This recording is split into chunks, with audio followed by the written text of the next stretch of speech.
കോട്ടയത്ത് 5000 രൂപ കൈക്കൂലി വാങ്ങുന്നതിനിടെ അസിസ്റ്റന്റ് ലേബർ ഓഫീസർ പിടിയിൽ. Vaikom assistant labour officer Thodupuzha സ്വദേശി ബിനീഷ് കുമാറാണ് അറസ്റ്റിലായത്. സോഫ്റ്റ്വെയർ കമ്പനിക്കെതിരെ മുൻ ജീവനക്കാർ നൽകിയ പരാതി തീർപ്പാക്കാനാണ് കൈക്കൂലി ആവശ്യപ്പെട്ടത്. അഖിൽ കെ വിവരങ്ങൾ നൽകും. അഖിൽ കെ, എങ്ങനെ വലയിലാക്കി ഈ കൈക്കൂലിക്കാരെ? ഇന്ന് വൈകുന്നേരം 6 കൂടിയാണ് ഇദ്ദേഹത്തിന്റെ വാടക വീട്, അതായത് മേവെള്ളൂരിൽ ഉള്ള വാടക വീട്ടിൽ നിന്നാണ് വൈകുന്നേരം 6 കൂടി ഇദ്ദേഹം പിടിയാവുന്നത്. 5000 രൂപ കൈക്കൂലി ആവശ്യപ്പെട്ട കേസിലാണ് നടപടി ഉണ്ടാകുന്നത്. ഇന്നലെ ഈ പരാതിക്കാരിൽ നിന്നും 2000 രൂപ അദ്ദേഹം ഗൂഗിൾ പേ വഴി കൈപ്പറ്റിയിരുന്നു.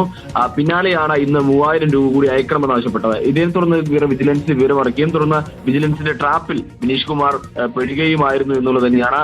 5000 രൂപ 3000 രൂപ ഗൂഗിൾ പേ വഴി കൈപ്പറ്റിയതിന് പിന്നാലെ തന്നെ വിജിലൻസ് സംഘം അവിടേക്ക് എത്തുകയും ഇദ്ദേഹത്തെ പിടികൂടുകയും. അതായത് ഈ പരാതിക്കാരന്റെ കമ്പനിയിൽ നിന്നും 3 പേർ ജോലിയിൽ നിന്നും പിരിഞ്ഞു പോയിരുന്നു.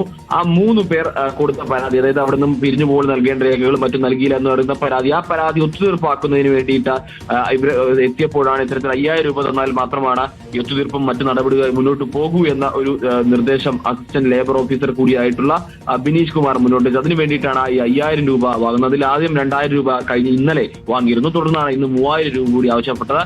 ഇതിൽ വിജിലൻസ് സംഘം എത്തുകയും തുടർന്ന് വിജിലൻസ് എസ്പിയുടെ നിർദ്ദേശപ്രകാരം ഡിവൈഎസ്പി നേതൃത്വ സംഘമാണ് അവിടെ എത്തി ഈ ബിനീഷ് കുമാറിനെ പിടികൂടുന്നത്.